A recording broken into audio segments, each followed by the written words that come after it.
as a real estate agent, you are selling a property on behalf of someone else. So that creates, that's what you're doing as a real estate agent. So we're not selling a property on behalf of someone else. We're never selling the property. We're selling our contract. Does anything that he just mentioned sound familiar? Because it should, right? We always talk about first identifying who your avatar is. Who's your ideal customer? Right. I use Facebook ads. Some people out there do cold calling. I've never been a fan of cold calling just because I like inbound leads. Imagine a vacation where every detail is tailored just for you. That's the Dream Vacations and Rentals by PMI difference. We're not just another rental company. We're your personal vacation curators focused on you, our guest.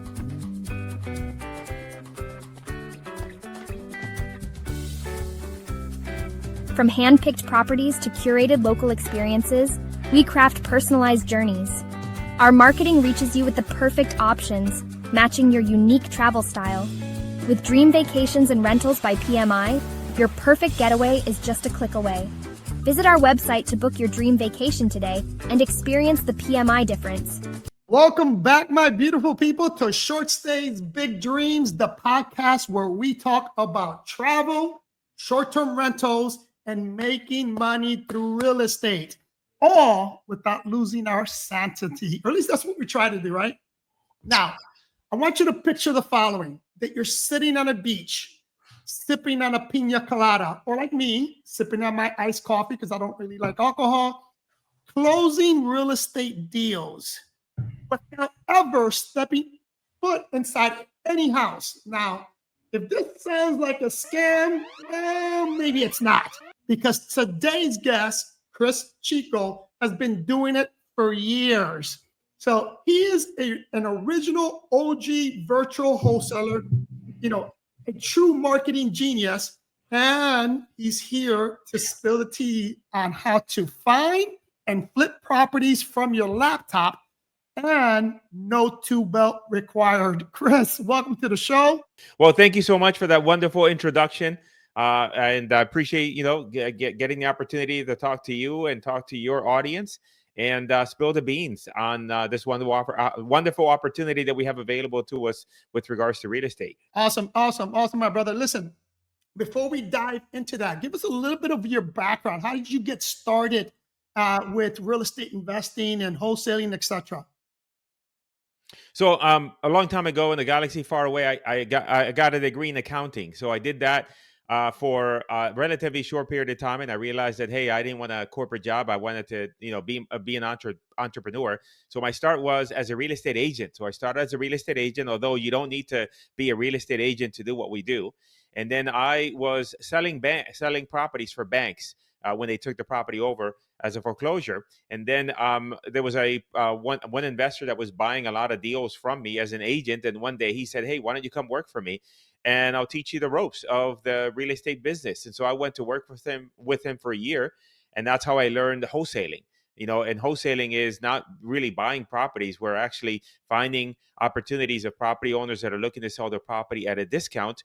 And then we're contracting those properties, putting them on the contract, and then selling the contract, not the actual property. So I learned that from him. And then from there, I pioneered, doing a lot of things in our industry. Specifically, I'm considered the godfather of virtual wholesaling, which is how to do this business 100% virtually without ever setting foot inside of a property, without having to know anything about repairs or fixing up, without having to personally meet with buyers or sellers, and to be able to do deals all throughout the country with really your phone and a laptop. And that's really all that's required. And so that's a short story of it, and more than happy that we're going to dig in really deep into a lot of different things here. But that's where I am. And then I've been doing that and teaching really wholesaling since 2008. So a very long time. And we have thousands of students, and every day we help people, get into this business to either create an additional stream of income, or, like me, they want out of their corporate job and they want a vehicle to be able to do that. And real estate, the nice thing is, no matter what happens with technology, real estate is always going to be around. So people always need a house to live in. Yeah, that's so true.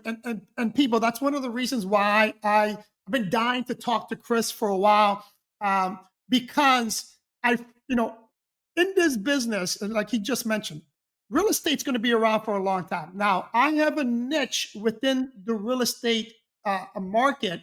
Cris has a niche within the real estate market, and you can have a different niche within the real estate market. But what we're going to talk about in this podcast, you're going to get some really gold nuggets on things like marketing, which is the key to any business, right? We're going to talk about marketing. We're going to talk how to find deals. We're going to talk about how to set up your own virtual empire. Just like I have a virtual empire in the short-term rental game, Cris has it in finding deals and wholesaling. You can figure out how to do it for your specific niche. So Cris, let's dive into specifically what is wholesaling. Yeah, wholesaling is where, the stat that I always throw around is that there's about like 5.5 million properties that are sold every year in the U.S. Right, a certain percentage of those properties are sold through real estate agents, about 90%. Then there's about another 5% that are sold, or 7% that are sold for sale by owner. But there's another percentage, which is 3% of properties that are sold off market. That means they're not sold through a real estate agent, and they're never really officially on the market. And so these properties are typically not officially on the market because of the fact that they're problem properties, right? So they're properties that need repairs or fixing up. They might be a landlord that has tenants and they're not paying rent, and they need to evict that tenant, but they can't get them out, and so then it's difficult to list that property. It could be that they're in a situation where they're pressed for time. Maybe they have a financial situation that dictates that they need to sell the property quickly and get out of it. And sometimes these properties are located in small towns all across the country. Like we all know the big metros, but there's there's over like 19,000 small towns all across the country. And so, the bottom line is that these property owners are stuck. They need to sell the property, and they can't do it with a conventional real estate agent. And so then that's where the opportunity for us comes in, because there's a lot of people out there, a lot of buyers, landlords, professional mom and pop flippers, hedge fund buyers, people that were looking to take their money out of the stock market, that are looking for these type of deals, but they don't have the resources to be able to find them. And so then that's where we come in, because we can go out and through our marketing unearth and find these property owners, get them to raise their hand and say, yes, I'm interested in selling my property at a discount. And then we can then have an arbitrage opportunity, where then we will then contract these properties and then offer it to these investors that are looking for these type of deals.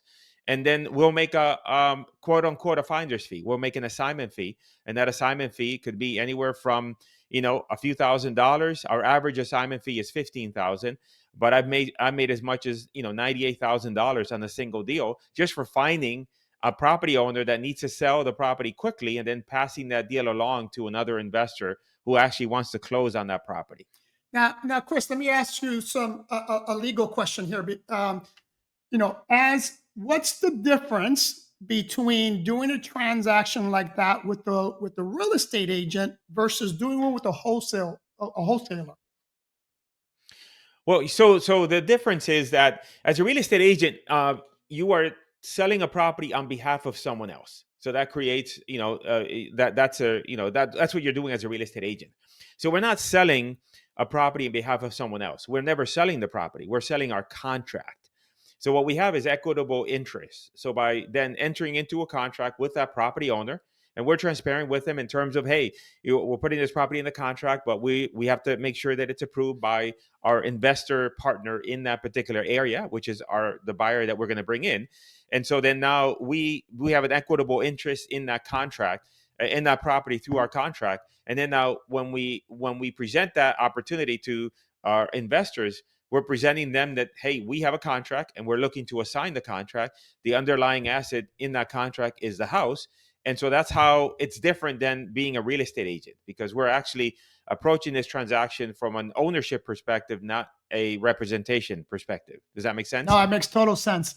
I just wanted those people out there to really understand the difference. I mean, I've been, as an investor, I have bought properties in the past that were on the market, but I've done that only when the market was really good for investors. Like today, the market's not really, finding a property on market that's going to be a viable investment for an investor, it's really difficult, if not almost impossible. So the way to do that is to team up with a wholesaler like Cris, and I have a team of wholesalers that are constantly sending me properties that are off the market, and they're being sold at a discount. And the numbers tend to work better when you do it that way, because you're not paying the true value of the house. You're now, it doesn't mean that you're ripping anybody off. It just simply means that that person has a need to, like Cris mentioned, to sell as quickly as possible without all the red tapes of an actual real estate deal, through a real estate agent, and it benefits both the buyer and the seller. Now, Cris, you've been doing this a long time. So, Well, I want to make a comment about that just to further expand on what you say, because number one is that sometimes people think, well, are we stealing these houses? And we're never. What we're doing is that the owner's trading their equity for something else. They're trading their equity for convenience, for speed. The best example I can give is I had a truck that I needed to sell. I owned that truck free and clear.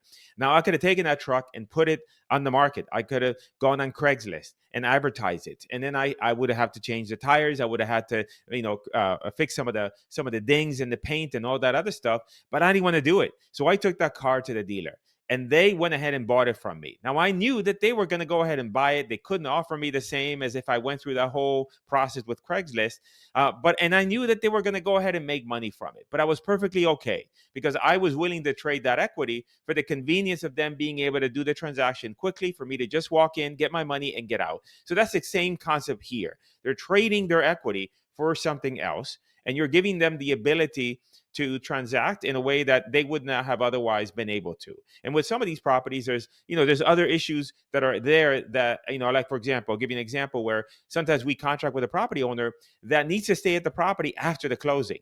So, whereas with a conventional real estate transaction, they would have to be out on the day of closing, but they maybe have been at the property for years and now they have a lot of stuff accumulated there. Then we offer them the convenience of, hey, we can arrange with the investor to close on the property and allow you to stay there for 2 weeks after, so you can move your stuff out. For them, that's a win. And they're willing to also part with some of their equity for that convenience. So I wanted to just kind of further expand on that so that people understand the reason for these property owners willing to sell their property at a discount. great point, and a phenomenal example. Now, let's what we just talked about is technically the traditional wholesaling method. Now, you are known as the godfather, the pioneer for virtual wholesaling. Tell us, what are the differences and the nuances between what we were talking about to virtual wholesaling? Yeah, and so I would think there's three layers of wholesaling, right? So if we categorize them, there's local wholesaling, there's virtual, and then there's the model that I operate under, which is nationwide virtual. So traditional wholesaling is where you're in your own local area, and now you're going to go out and try to find property owners that are interested in selling their property at a discount.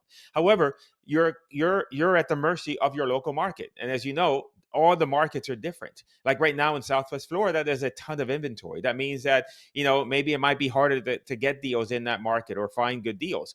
So the virtual aspect is where instead of you being in a particular area, you decide, what, this market that I'm in, it's going to be a tough market for me to find deals. I'm going to go to Ohio or Toledo, Ohio, and I'm going to do deals there. So then now you're picking a market in Toledo, like for example, in this example, and now you're doing transactions there and you're doing it virtually. So you're looking at the properties on Zillow and analyzing them on Zillow. You're getting photos, virtually, and the whole entire thing is done virtually.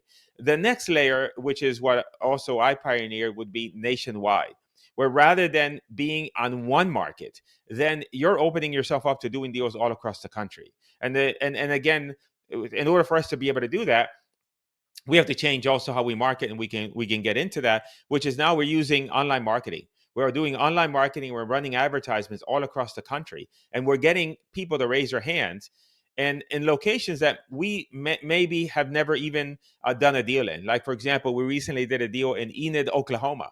Until that lead came in, I had no idea where Enid, Oklahoma was. But yet we were able to do a deal, and we made, $12 or $13,000 on that deal, completely virtual. So the way we do it is that not only is it virtual, but also it's nationwide. And then that allows us to really explore all kinds of opportunities all across the country that we would have never ever considered. Yeah, great point. Now, I mean, I work, nationally and internationally, so I know how difficult just getting started. Once you get started is easy, but getting started, and because a lot of people have a limited mindset, meaning they look at something and instead of looking at it from a step by step process, they look at the big picture and say, "Oh, that's almost difficult." So, Yeah. so talk to me about that. Talk to me about some of the strategies that you use and do to make the magnitude of dealing nationally easier. Well, I mean, it's really like you mentioned. It's if we break it down into into the small steps, then it really isn't that difficult, right? So what we do predominantly, like step number one, is we have to get people to raise their hands and say, yes, I'm interested in selling my property. And under the frame of that, they're coming to us because they know that we're real estate investors and that we're not looking to pay full retail value. And so the way we do that nationally is that we're running ads. We're running online advertisements. Predominantly, we do mostly a lot of Facebook ads where people see, we're advertising where people see our ad, and it says, hey, are you a property owner that has problem tenants, inherited the property, needs to sell quickly? Then if that's you, then hey, go ahead and fill out this form, and we'll reach out to you about an offer on your property. So the sellers will fill out a form, and then that gets sent to us by email, and then now we have a prospect. Now the interesting thing about this is, unlike other conventional wholesaling, where you might be getting a list of property owners and then reaching out to them, and then because they didn't reach out to you, then it's a little bit of a difficult conversation in the beginning, because they might ask you, who are you, how'd you get my number, and everything else. These are people that are warm leads, so they raise their hand and they said, yes, I'm interested in speaking with you. So when you call them, it's also a pleasant conversation, because it's just hey, this is Chris with National Property Buyer. You filled out a form requesting an offer on your property. Does that ring a bell? They say, yes. Okay, great. Love to get more information about the property. See if it might be a property that we could purchase from you. And then now you're just simply asking a series of questions. And there's a couple of nuances with this model. I'm a fan of, of making couple principles. Number one is we want to be in the sifting and sorting business, not the selling business. By that I mean that we want to have, and with these ads, we can generate leads at $12, $15 a lead, which is relatively inexpensive. And these are property owners that have raised their hands and said, yes, I'm interested in selling my property at a discount. But because we're able to generate so many leads, we also don't have to we don't have to do hard sell. It's really just of a process of, hey, we got X number of leads coming in on a daily basis. We're going to talk to those property owners, have a pleasant conversation. Just has to be a warm and friendly customer service conversation, right? Nothing hard. And we're just looking for their people that are reasonable with their prices, that have the motivation, and that we could do a transaction with. And so if somebody is a pain in the butt, if somebody is asking too much, then we say the magic 4-letter word, not the other 4-letter word. We say the best 4-letter word, which is next. We just tell the owners, hey, we can help you. And then another lead will come in and you talk to that person. So it's more of a sifting and sorting game versus a convincing game. And then what we do is that when the lead comes in, then we will then analyze the deal, and we actually just use Zillow. Through Zillow, we can go into any market of the country, and within 10 minutes, know everything about that market, how it's moving, if it's moving slow or fast, and we can make a decision about the property and decide if, hey, is this a good opportunity or not? And we have databases that we can tap into where we can see if there's actual investors buying in that area and what they're buying for. And so then at that scenario, the next step would be to put that property in the contract. And so the way we do that is we send a contract to the property owner, completely through our digital platform, like DocuSign or whatever. and we send them an agreement. The agreement, there's no money out of pocket for us, because on the agreement we have that the deposit is due after the inspection period. So we have a 15-day inspection period on the property, and then we put the property in the contract. Once we have to get the agreement back from the property owner, then we can tap into databases. We can actually get a list of real estate investors that recently purchased a property in that area. And it'll tell us exactly how much they paid for those properties. So that way we know, we make sure that we put that property in the contract below those prices. And then we just simply call those buyers, and we just tell them, hey, I noticed you recently bought a property, 123 Main Street. Are you still interested in getting more deals? And they'll say, yes, of course. I'm always looking for deals, because that's their main business. And we say, well, look, I'm a real estate investor and a wholesaler, and I have a property a few blocks away, and I'm interested in selling, I have a contract on it. I'm looking to assign my contract. Would you be interested? You send in the details, and at that point, then they'll say yes or no. We'll get them into the property. So we'll make an arrangement with the property owner to get that investor inside the property. We've already pre-framed the owner and told them that, hey, we're able to buy properties all throughout the country because we have investor partners all throughout the country. And then once we get the contract back from you, we'll have one of them inspected just to make sure that everything is, as you said, over the phone. That inspector will look at the property. So we never had to estimate repairs or any of that, because the investor is the one that's going to go take a look at it. They look at it, and then they say yes or no. And then if they say yes, then we take our original contract with the owner, and then we sign a document called an assignment of contract, which then allows us to take our contract and assign it to the end buyer for a fee. And that fee could, it just depends on what you negotiate. Could be a couple $1,000s, but again, our average is $15,000. So we make it worth our while to do those type of deals. And then we ask the buyer, hey, what title company do you use? And they say, well, I use Marriott, whatever title. And we say, great, we'll use your title company.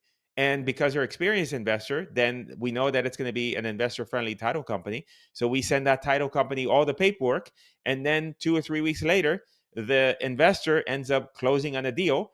And in the example, let's say that we have a contract for $90,000 with the owner. The investor agreed to $100,000. They'll bring $100,000 to the closing table. $10,000 for us that gets wired, $90,000 for the owner. And that's in essence how we do the entire transaction. And again, we never personally met with the buyer or the seller, personally inspected the property, and now we're able to do these type of deals all across the country. And we could do multiple of these deals. Yeah, I mean, I love the model. I've actually, as I mentioned, I built my portfolio through wholesalers. If you are an investor and have the ability to purchase these properties, oftentimes you're going to need to have some cash. Now you can get private money or hard money. Thank you. Yeah. Either private money or hard money. But at the end of the day, it's you're going to get a deal if you're dealing with the right wholesalers. Obviously, I'm going to highly recommend Cris for those of you that are listening and want to start purchasing properties or wholesale properties. Cris is the guy. But I'm a big fan of that. So now, Cris, before we move on into marketing, I want to ask you one more question, or actually two questions. The first question is, from the beginning to now, how has your strategies evolved over the years? Well, the two main strategies would be the marketing. In the very beginning, when we got started, we were using a lot of direct mail. And so that was back in the days, when I started, if you could imagine this, there was no Google Street View. No, there was none of that stuff that we have. So there's a lot of tools available right now. So when we started, there was a lot of direct mail, and it was around 2016 that I began to use Facebook ads. So I was one of the pioneers in our the first person really to teach real estate investors how to use Facebook ads in order to find motivated sellers. So that's one main transition. And then the second transition, the second main thing that we did that's different is just a nationwide model. So those two combined, the online lead generation along with nationwide, and then, the layering of all the different tools that we have available right now. I mean, it's very common now for you to call your telephone company and you're talking to somebody overseas and you think nothing of it. Back then it was difficult for somebody to sell their property to us 100% virtual. Now it's commonplace for people to do transactions without ever without meeting the other person. So it's actually a lot easier now to do these type of deals than there were before. Yeah, it's funny because although we're in separate businesses, our path is almost identical. I started my Yeah. company in 2016. I started the old-fashioned way. We didn't have the tools and the technology, the systems that are available today. For example, I used to keep track of my properties using an Excel spreadsheet. So my cleanings, my scheduling all my cleanings were done through an Excel spreadsheet, right? Yeah. Fast forward to today, it's all automated. It's all I have virtual assistants, like you just mentioned, um, and and the whole world has completely shifted, changed, in my opinion, for the good. Now, you obviously need to adapt, and that's one of the things that a lot of people fail to do is they fail to adapt and adapt quickly. And you've done a phenomenal job adapting. That's why you're the pioneer on a lot of these things. So let's switch focus a little bit more towards marketing, because I think marketing is the most important component to any business. And as you already kind of mentioned and touched on it, was Facebook. I know you are a Facebook ads wizard. So tell us, what's the best way to find these hidden deals, or how do you use Facebook ads, or dive deeper, because I know you kind of already touched on it, deeper into using Facebook ads to find your buyers, or your sellers, I'm sorry. Your sellers, yeah. So the couple things is that number one, as with all these platforms, Facebook works better if you give it a wider audience. So if you were wanting to use Facebook ads and only wanting to target, let's say in our neck of the woods, Broward County, and you only want the properties there, then it struggles and you pay a lot more money per lead, certainly a lot more than what we're paying. So number one is by expanding your geography, then you expand your opportunities, you decrease your cost per lead, and you just have more things, more opportunities to work with. So that's number one, is going wide. Number two is that, with a lot of these platforms now, they become more sophisticated internally, which means that then the front facing interface and the way you deal with them, from the person doing the advertising and trying to get customers, it becomes easier for you. And so by that, meaning that, in terms of finding the right prospect, it's just using the right image or the right video that calls out to that audience. So in other words, it's not necessarily about going into Facebook and finding out, oh, what's the specific thing that I could tell Facebook that I'm looking for this type of client, maybe because they're looking for home refinancing or anything like that. It's just we do ads. They just call out to that target audience. Like, are you a property owner that is that has a house that has repairs you're fixing up, and you want to sell it, but you're not wanting to list it with a real estate agent, and you're wondering what's the best way to get that done? Do you have a property that it's vacant and it's been sitting there, and now you want to sell it, but it needs repairs, and so maybe you could sell it to us and we could buy it directly from you. So so we do that. So we call out to the audience. So we begin with targeting as wide as we can. Number two is we have ads, images, and videos, and ad copy that calls out to that specific target audience. That's the other thing. And then so that's primarily like the two main drivers of it. It's just that's the two main things I would say. Focus on a wider area to give you more opportunities, and then just be mindful of who it is you're targeting and just speak directly to them and say, hey, are you this person? If you are, maybe we could help. Those are like the two main things that we focus on. Everything else is more mechanical. The interesting thing about Facebook is, like, it's a simple business, right? The wholesaling is a simple business. Running ads on Facebook is a simple business. But just like a car, you get in your car in the morning, you turn the key, you turn the key, you put it on drive, and you go wherever you're going, and you're like, oh my God, this was so simple. But then you lift underneath the hood, and there's a lot of other things going on that allow that to be successful. Similar to your business, that phase, somebody might say, oh, it's easy. He's just managing properties, but they don't know all the inner workings of all the systems that you have in place. So, that's what we specialize in. We help in people setting that up and getting all that infrastructure set up and operating. But, at the end of and then the final step, which makes all of this, you can't do all of this. You cannot even remotely do if you can't talk to people. It don't have to be a salesperson, but you have to sound good over the phone. And so that's something that potentially could hold people back, is that you just got to get practice on having, and you don't have to be a salesperson, but just sounding with energy. Sometimes I talk to people and I tell them, look, you're going to have like 4 cups of coffee before you talk to sellers, because you sound like you're half asleep and you ain't going to make any money sounding like that. Oh, that is so true. That is so true. Now, for those of you that follow this channel and have watched my podcast before, does anything that he just mentioned sound familiar? Because it should, right? We always talk about first identifying who your avatar is, who's your ideal customer, right? And then targeting that ideal customer. Now, like you, Cris, we do, and we get the majority of our leads and business through social media, YouTube, Facebook, Right. TikTok, right? Um, and and although we don't spend a lot of time on Facebook ads, as much as we really should, but the Yeah. reason why we don't do that is because currently we're getting most of our leads all come through our email marketing and and just social media in general, right? But for those of you that are short-term rental operators, you've heard me say this a million times.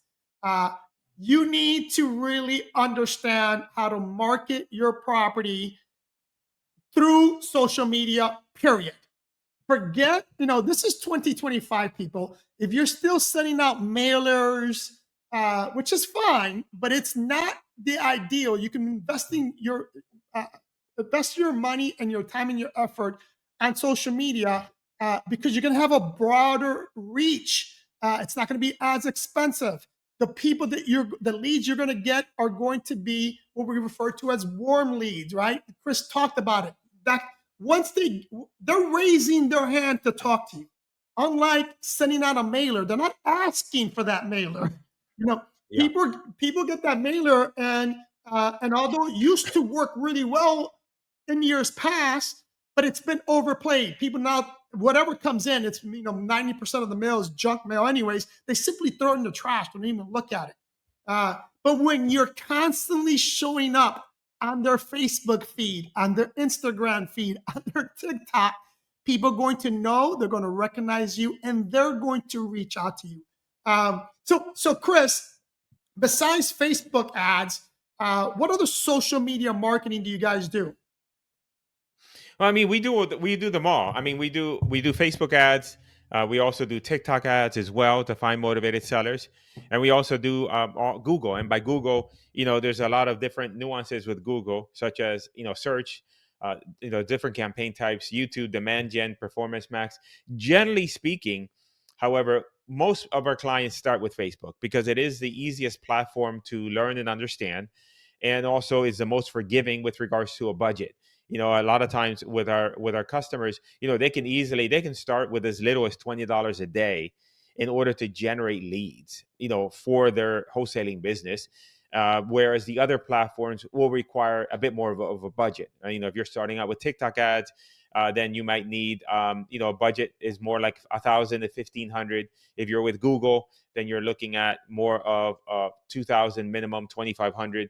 So, our recommendation for people is to begin with one platform, i.e. Facebook, get deals under your belt, and then you can always expand on the other platforms. Although for most people here, and this is what I tell people that are looking to get into this business, and I have another kind of suggestion for you and your audience. But generally, we tell people is get your first deal done, right? If you're looking to get started with wholesaling, get your first deal done, because the first deal proves that, oh, this is real. Like, I see all these people making money, but now I've done it, so now it's real to you. Then you want to get your third deal done, and the third deal done meaning that once you get to 3 deals done, then you've talked to enough sellers. You've done enough things in the business, and now you have a better understanding of the business in general. And then the next thing would be is how do you do 3 deals a month? Because if you do 3 deals a month, our average assignment fee 15K. So if you do 3 deals a month, that's 45 grand less advertising costs. You're making somewhere in the 35 to 36, $37,000 per month range. I mean, that's a significant amount of money for most people, and one that would allow them to quit their job. And you can do all that still with Facebook ads. Like, you don't need to go anywhere else. And I'm a big fan of instead of spreading yourself, if you have a budget of say $500, you're better off spending say you have a budget of say $1,000 a month, and you say, hey, I'm going to sprinkle that budget 300 on Facebook, 300 on TikTok, 300 on Google. I would not recommend that, because you're going to spread yourself out too thin. You're not going to get any results. So you're better off working with one platform, and Facebook can give you all the leads that you could ever want for your business. Now, the the thing I thought about for you guys, for the audience, because if they're in the short-term rental business, right? I'm sure that you have certain markets that you would love to get more short-term rentals in, right? Maybe in Tennessee, North Carolina. I don't know that market, but I would venture to say you have like probably 10 markets that you say, hey, these are great markets for short-term rentals, right? And so, like in this scenario, somebody who's interested in the short-term rental business, they could use Facebook ads to find, because in a short-term rental business, if you acquire the property at a really good price, that's going to automatically increase your margins, because your cost base is going to be less, your mortgage is going to be less, and you're just going to make more money. And if you buy it off market, then you're going to have a chance of putting a deal together that may not be available to the general public. Now, you could do, let's say you ran campaigns across 10 states, Tennessee, North Carolina, etc., because you're looking for short-term rentals. But not every lead that comes in is going to be a short-term rental opportunity. But what you could do is say, you get 10 leads, one might be a short-term rental, but what about these other 9 that are not? Well, chances are there could be one of those leads that could end up being a really good deal, an opportunity. May not be for you, but now you can take that property, put it on the contract, pass it along to somebody else. So simultaneously, you could be looking for deals for your short-term rental business, but at the same time, you might have opportunities where you find deals that, hey, maybe I might make an extra 10 or 15K just on that deal. So you can kind of use a strategy to fuel both the wholesaling business, but also the short-term rental business as well. Yeah, that's gold information there. That's and we do it as well. Like I mentioned, I have a list of wholesalers that send me properties. I don't buy every property they send me, but if it's a property that's a good investment, although it doesn't Yeah. fit my criteria, I do exactly what Cris just said. I pass that on to someone else that wants to do like long term or wants to do a buy and flip, right? So the opportunities are there. Now, for us in the short, the reason I said identify your avatar is really important, because what Cris just said is very important, right?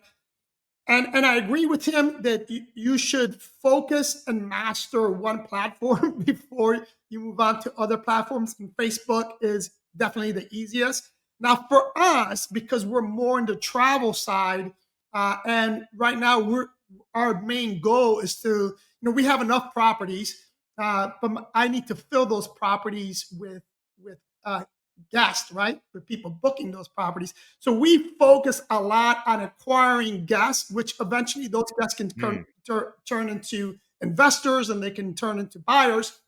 But for us, where we put a lot of energy is more on the platforms that are more travel friendly, like TikTok and Facebook and Instagram.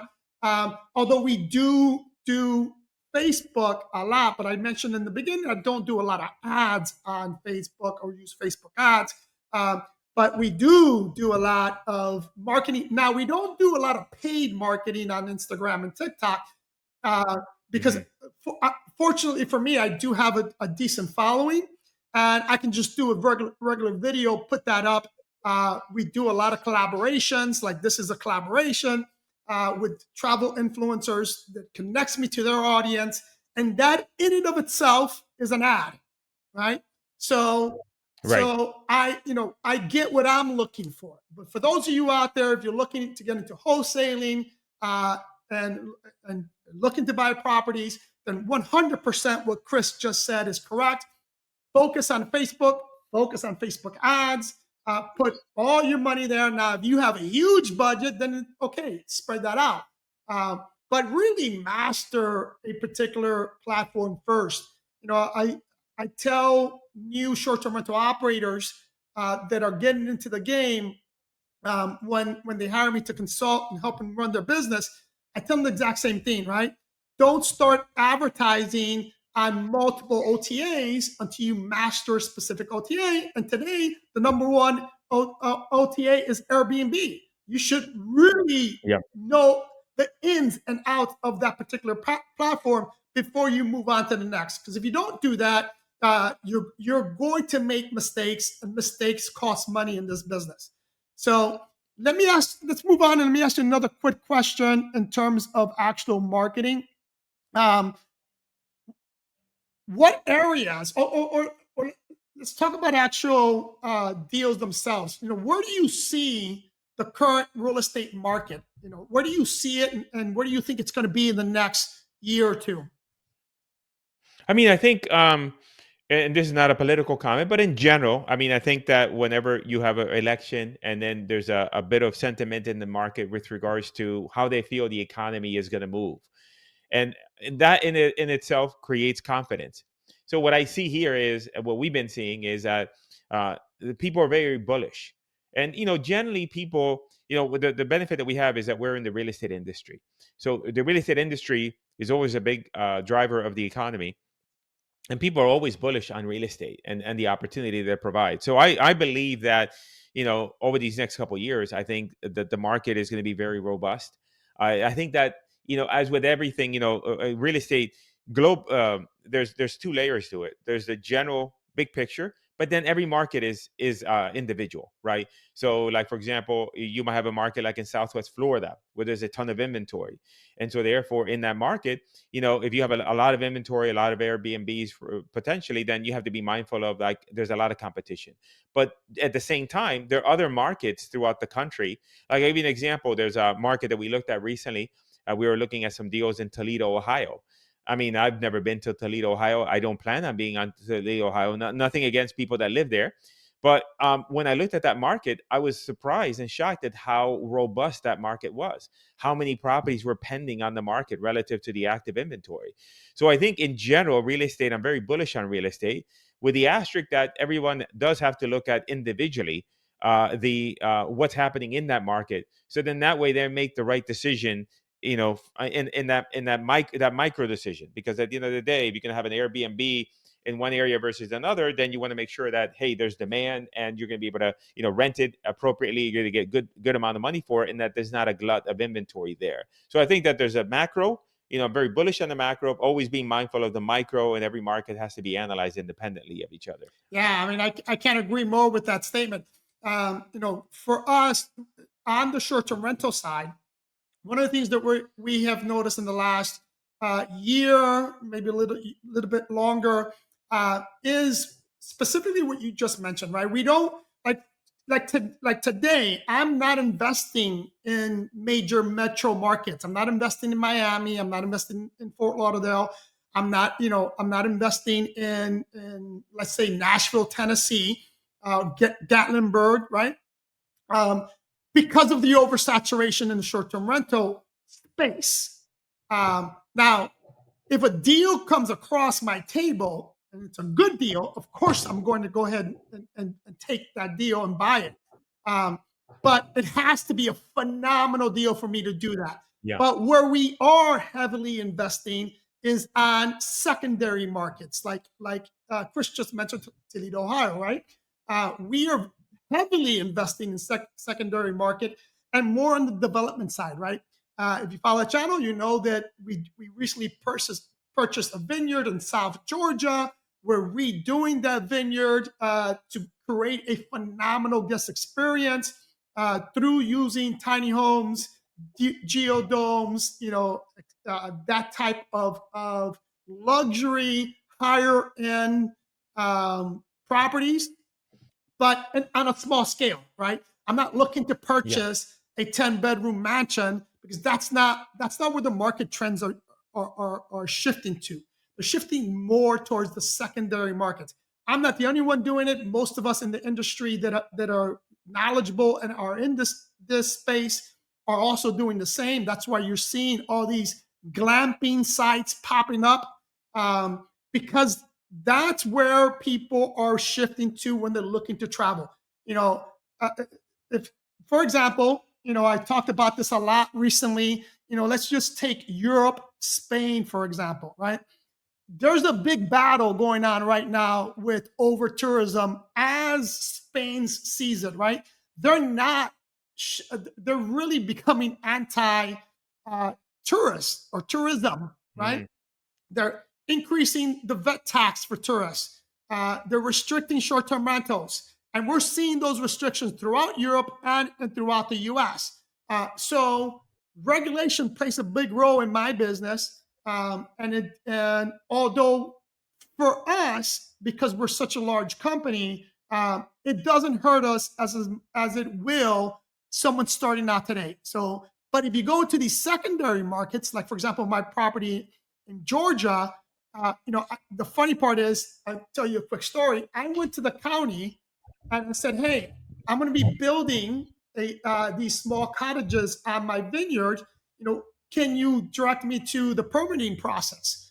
They're like, "Okay, let me get your address." I give them my address, and they're like, "Oh, honey, you're in the county. As long as you're not building anything over 2,000 square feet, you don't need a permit." I'm like, Oh wow, that's not gonna happen down here in South exactly. I'm Florida. like, I'm like, what? And she goes, yeah, you don't need a Yeah, permit. yeah, The only thing you need if you're going to build, and the reason why they use that 2,000 square feet marker is because of the septic tank. Because over there, everything's on septic. yeah, They don't have very few places has sewer when you're in unincorporated areas. So she goes, no, it's just if it's 2,000 square feet or more, or 3 bedrooms or more, you're going to need a larger septic, and that you need to get a permit, because the health department needs to go out there and make sure you put, you do that correctly. So I left the county building like flabbergasted. I'm like, there's no way. yeah, I mean, to put up a fence, you have to get a permit here in South Florida. yeah, 100%. Yeah. So So for developers, and that's where we're going towards to a lot, man, these secondary markets are a home run. You're building stuff, pennies on the dollar. Your ROI is huge. The average daily rate for a cottage on a glamping site is about $350. I did 350 yeah. for a big house here in South Florida. So your ROI is huge. So great point that you just made there. Let me ask you, in terms of advice for a beginner wholesaler, what advice would you give them? The best advice I can give them is number one is if you're starting at wholesaling, and this is the advice that I myself helped me when I was first starting out is to pick one thing. There's a lot of different strategies, right? I use Facebook ads.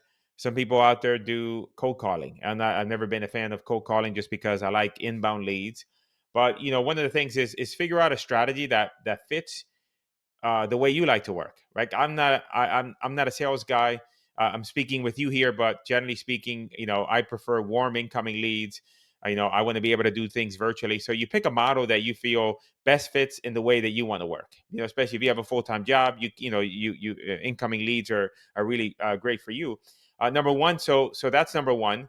Number two is also a timeline perspective, meaning that if you come into this business saying, well, I'm going to make a deal in 30 days or less, but if I don't make a deal in 30 days, then I'm going to move on to something else. Then you might as well not even start, right? Because this is a business that you can do for decades. And why not give yourself a little bit of time in order to make sure that it works? Because when you put yourself in a very tight timeline, you tend to make irrational and not really good decisions versus saying to yourself, hey, if I start this business and I do it right, and I give myself the time, and if it takes me 6 months to get a deal, but that one deal starts the journey of me doing more deals after that, and next thing you know, you have a business, then it's worth the time, energy, and effort But certainly, I would say the timeline is a big issue for people.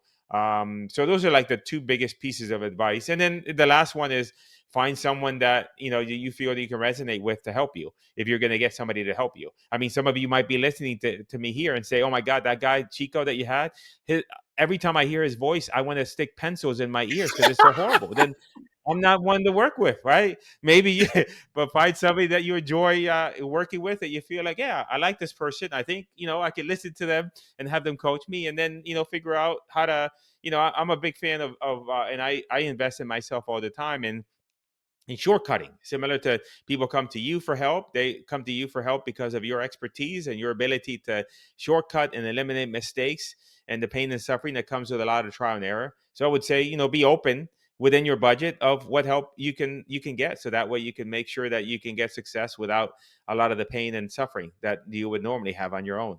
Yeah, people, I'm going to repeat what he just said because I think it's so far one of the most important things that he said in this entire podcast, right? When he talked about timeline, I say this all the time. A lot of you guys listening are part of what I refer to the microwave world or mentality, right? You want stuff instantly. In business, it doesn't work that way. I always tell the story in my case. I worked for 2 years, nonstop, no days off, from 6 in the morning to 10, 11 p.m. at night, 7 days a week for 2 years for free. And the first year, I lost a lot of money, right? Just for some people, or let me take it back. For most people, it's going to take time to get established. All you need to do is be consistent, right? Correct. Be consistent, and eventually you're going to get that deal. And then once you get that first deal, it makes it easier to get the second deal, which makes it easier to get the third deal. But you got to have patience. The second thing he said, which I am a big fan of, because I think it would have helped me move quicker because I didn't do it. And hindsight being 2020, I wish I did, was finding a mentor, right? Finding a mentor, finding a coach, even if you have to pay for it, people, the ROI on that is tremendous, right? And today, there's no excuse because there's so many out there. There's a lot Yeah, to choose from. 100%. So highly, I mean, if you want to be successful, that's where you need to go. Now, Cris, let's shift focus. We only have a few more minutes left, and I really want to talk about mindset, right? So tell me what habits that you have that you think contributed to your success. Habits. I think it's more of, I look at it as, let me think about this for a second. Well, when it comes to, there's a layering, right? I always say that there's a level of the three levels of achievement. So most people go down the rabbit hole of the do have be model. The do means that, hey, if I do all these things, then I'll have all these other things, and finally I'll become that person that I've always wanted to be. In other words, hey, if I do all this work to make real estate deals, and then I end up having all this money, then I'll finally feel good about myself and I finally become that person. So it's kind of backwards, because what you have to look at is that the right model of achievement is the be do have model.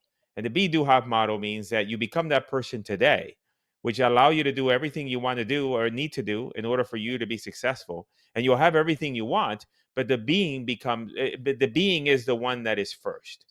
So the thing to be clear about is that the most important thing is the position that you start from, meaning that you have to kind of step into the role that and become that person today that's going to enable you to be successful in the future. And then the layering of that is a combination of things, right? Because we all think about business as being difficult, right? Potentially, like there's a lot of things you have to overcome and everything else in order to be great at business. But I think that the most formidable task is changing yourself, because that's always infinitely more difficult than business, right? Because you have to change who you are. And so the layering of that is a combination of things, right? there is your habits, right? Because some people say discipline, but habits is, I think discipline is that initial focus on doing something that you don't want to do, but you're going to do it anyway. But eventually, you can't sustain discipline for too long. And the ideal scenario to do that with to overcome that is through habits, right? Where you do something every day. You wake up in the morning, and by habit, you brush your teeth. You don't need to have discipline. You're just used to getting up in the morning and brushing your teeth, shaving, and all that other stuff, right? That we do. The women have something else that they do, but in essence, that's number one. And then the trick to that is a lot of us don't understand what's required because we don't have context, right? If you've never done anything before or you've never had any success in business, then what's your frame of reference? And I think that that's where either mentors or being around other people that will shed light on you on what needs to happen. Because a lot of times, like, we may go out and attempt a business, and we may not have success, and we feel that we're pushing, I'm working my butt off, and I'm doing the best I can, and your friends and family will tell you, yeah, you're doing good, you're doing the best you can. But sometimes doing the best you can is not good enough because you're not doing what's required for success. But if you don't know that, then you have no context. So how do you get context on that? And you get context through being around other people that hold you to a higher level and a higher standard, right? Because if you've got say if you got $100,000 in your bank account and you think, oh, this is great, right? Because your friends have 20 or 30 grand and you're like, oh man, I'm doing better than them. But now if you start hanging around people that have $5 million in their bank account just to do whatever the hell they want to do, then all of a sudden that changes your perspective, because you're like, oh man, I gotta up my game. And it's not about the money, right, necessarily, but it's also about like exposing yourself to another way of operating, another way of moving about the world, that then will allow you to then move forward and become that person today, that then will allow you to do all the things you want to do in the future, and then you'll have all the money you want, but the being becomes first. And that's always a difficult thing because we're blinded always to our own situation. Like it takes somebody else from the outside looking in and telling you, like, look, you're not doing enough. We had there's one of our coaching clients, right, in the program that we have. He's like, we had a conversation because at the end of the day, he's like, oh, I'm doing this and I'm doing that. And I said to him, well, what do you think your level of, like, the amount of effort you're putting in on the scale from 1 to 10, 10 being you're putting all like all the effort, where are you? He's like, hey, I think I'm about an 8. And I said to him, you are a 2. That's the problem. You're thinking that you're putting an 8 effort, you're putting a 2 effort. Why? Because I know what it takes in order to get the success. So a lot of times there's a gap of knowledge that people have around what's required, but they're blinded to it. So it's not I think that maybe the right word to use is causing awareness. Like, you need to see, like, oh, this is what's going to be required. Like you said, you in your initial startup phase in your business, you were working a tremendous amount of hours, right? And you did that because you were lucky in the sense that you yourself realized that that's what needed to get done. But on the flip side, you could have been somebody that said, hey, I want to create my business and be successful, and I'm going to do it at 3 hours a day. And then you're trudging along for like 10 years thinking, oh, I'm making an effort. Until somebody comes in like Fernando says, I don't know what you're doing, but you're like, you think you're a 10, but you're like a 1. You're not going to be. So I think it's a combination of things. Hopefully that wasn't all over the place, but I'm just trying to, like, it's never one thing that makes the difference. Right? There's never one disciplined habit. There's never one of anything. It's always a combination of things that all come together to create success. Guys, he said a lot of very important information. You're going to have to rewind that a couple of times and listen to that, because that is a 18-karat gold nugget, people, what he just talked about, because it's so true. And again, I'm not going to recap everything, but I highly recommend you rewind that a couple of times and listen to it, because that information he just gave you is extremely valuable if you're going to get into any business. but specifically if you're going to get into the short-term rental or the wholesaling business. Now, Cris, last question is, what's next for you? Like, what do you have in the horizon? Um, I look at it as, and I think we're kind of at the same age. I don't know. I don't want to. I'm 53, so I don't know how old you are. I I'm don't. a bit older, like a bit older, but we're in the 50s. Okay, we're in the 50s. But if you think about it, I'm interested in figuring out my next adventure, and how is it that I can become the person, that's capable of achieving whatever that next adventure is. And so by that I mean, like, if you think about our timeline, 0 to 20, at least for me, 0 to 20, it's like nothing. Like you went to school, you did nothing. For me, even 20 to 30 was like nothing. Going to parties, trying to get, and doing a variety of different things. It was really only, I say, it was only about 31 to 32 that I get my head out of my butt before I realized, okay, we got to do something. So if you think about it, like, my wife, I've been married, for 20 something years. I have 2 daughters. A lot has happened in the last 20 years. But yet, if I think about the timeline now in my 50s, and I think about like that 20 years, that's a whole lifetime. The stuff that I don't even remember. But now there's another 20, right, ahead of us. And so then if you look at it from that perspective, as you think about, okay, what is that next adventure that you want to go, that you want to go on? But the problem with that question is that question in and of itself is impacted by your own internal beliefs right now about what you can do, what you can't do, etc. So you might have a vision of what that future looks like, but that's somewhat impacted by your current reality and how you think. And so the reason I say all that, because my next adventure is in figuring out me, like figuring out like what is and I'm doing a deep dive into like NLP, neuro linguistic programming, because like the most important thing that everybody has to figure out is how your brain works, why you do the things you do, and why you react to the world in the way you do, and all your belief systems around that and your identity. Because I think it's important for you to understand that, because from there now you can then start to, that opens up the door for other possibilities, because you might be sitting here today thinking that, oh, I want to make X amount of money in the next 5 years, but that's impacted by how you think. But all of a sudden, if that changes, then all of a sudden that also changes as well. So I would say, going back to, I feel like I'm giving you these very long-winded Oh, they're answers. great. They're great. I love them. Yeah. I love them. Yeah. My next thing is, I want to figure out how to best get out of my own way. I mean, that's really what it comes down to, because we're all standing in our own way of our best success possible, and I'm guilty of that as well. And that's the thing that I'm focused on, is how do I get out of my own way? How do I change how I see myself in the world, so then that way I could be that better person of myself, but also most importantly for others. Because if you think about it, like, you have a business and you have people that depend on you. You have your client, you have your employees, you have your clients that depend on you to to show up every day to be the best person for you. So part of that is, if you become the best person for you, you also, in a way, you increase the opportunity for others, right? Because now you're expanding not only your universe, but you're expanding there. Because if all of a sudden you start doing amazingly well, then your employees and your everybody around you says, oh wow, look what, obviously you have the naysayers, the people that try to bring you down, you ignore those. But there's people that'll say, hey, wow, look at Fernando, look what he's doing. And you know what? I'm inspired. Now I want to take my life to the next level. So I think it's like that's like what I'm focused on right now. No, that's awesome, and it's fun. It's funny because I just a quick backstory.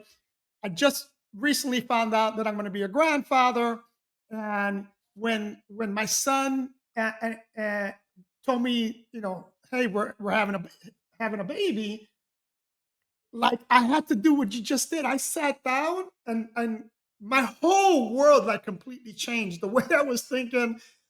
So Yeah. my thought process completely shifted, and more towards, okay, you know, how is this grandbaby going to change my life? How can I be better, more efficient? Not as, because I, I had my son when he was when I was very young. So Yeah. so you know I was in my early 30s when my son's already an adult. So Right. I Yeah. had a long time, good 20 something years pretty much not having to deal with, depending like or him depending on me, etc. But now we're gonna have a grandkid, and I want to be able to be there and do more and explore different things. So yeah, I fully relate to what you just talked about, how to be better, how to just the mindset completely shifted from where I was literally a month ago to where I am today. It's like it's crazy. Yeah. Um, But now with that mindset shift, now you look at everything else ahead of you. You look at different with a different filter, exactly, right? exactly. Yeah. Pretty awesome. All right, Chris, where can people find you? Well, there's two places. Either you can look up my name, Cris Chico, and then Google.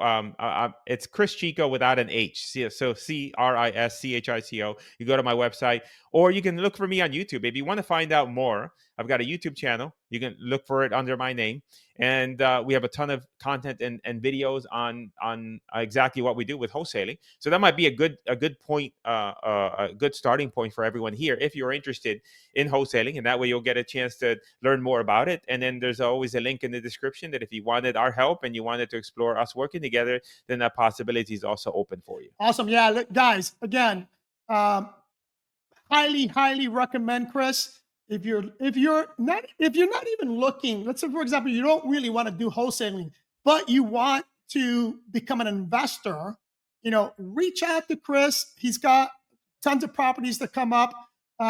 He can direct you with maybe other wholesalers in his chain because he coaches a lot of people to do this. But the opportunities are there, and now is the time. There's going to Yep. be a lot of opportunities, like he mentioned, not to get political, but there's a lot of optimism coming back into the real estate world. So if you're interested, I'm going to have all his information below. Reach out to him. I want to thank you guys for watching. Don't forget to subscribe, hit the like button, share this podcast, rewind at least the last 20 minutes of this because the most gold came in the last 20 minutes. I love you guys. See you in the next one.